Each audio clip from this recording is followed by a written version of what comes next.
Sambitin mo lamang ang kanyang pangalan bago ka matulog sa gabi upang siya po ay matataranta sa kakaisip sa iyo. Siya po ay hindi makatulog sa pag-iisip sa iyo sa gabi-gabi. Hello mga guys, kumusta kayo? Panibagong araw, panibagong video na naman tayo.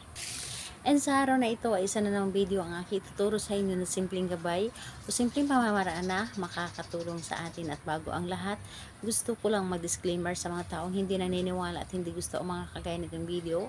Please skip this video and maghanap kayo ng videos na gustong gusto nyo dahil ang video na ito ay para lamang ito sa mga taong naniniwala and gusto mag-try. Sa lahat po ng mga nagko-comment dito sa aking video dito sa loob ng aking channel, mag-ingat sa lahat ng mga nagre-reply sa inyo na dinadala kayo sa kanilang WhatsApp and Imo app upang makaiwas po tayo sa scam.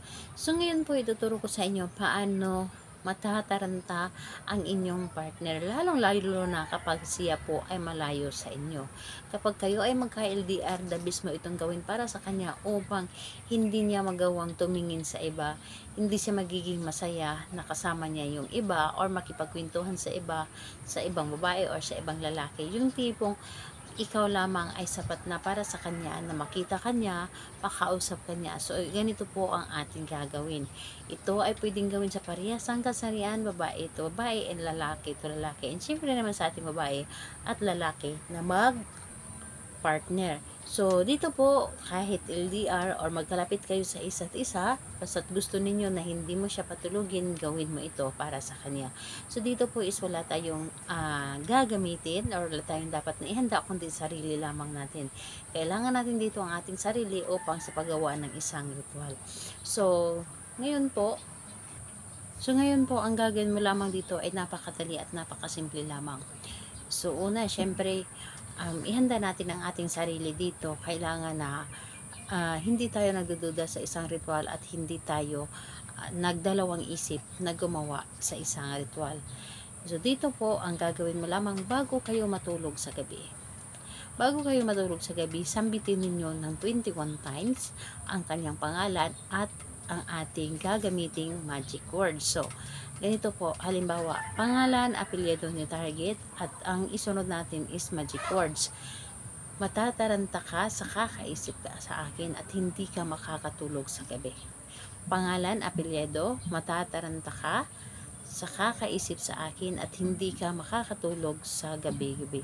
So, sambitin ninyo ito ng paulit-ulit ng 21 times. So, 21 po times po natin itong paulit-ulitin na sambitin ang isang or ang ating gagamitin na magic words at kanyang pangalan. So, yun po ang inyong gagawin gabi-gabi. So, dito po ay napakadali at napakasimple lamang ito at syempre, napakadali itong gumana and seconds lamang or talagang mararamdaman mo or siya mismo magsasabi sa inyo na hindi siya makakatulog dahil ikaw lamang ang kanyang iniisip or hindi siya makakatulog sa kakaisip sa iyo.